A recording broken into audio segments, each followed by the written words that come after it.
Hello guys. At Huawei China Ecological Conference 2021, Eric Yu, rotating chairman of Huawei, delivered a keynote speech regarding HarmonyOS operating system. He said Huawei aims to install HarmonyOS in 300 million devices in 2021. These includes 200 million devices from Huawei and other 100 million will be launched by third-party companies.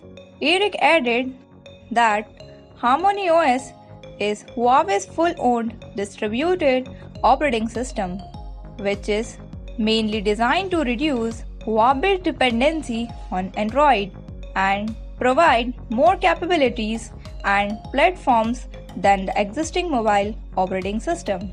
Furthermore, Huawei has partnered with several app makers and industry partners, including 20 hardware manufacturers as well as 280 application developers to participate in the ecosystem development. There's a lot more to learn about HarmonyOS and its devices, and if you are interested, then do visit Huawei Central's HarmonyOS section. That's it for now.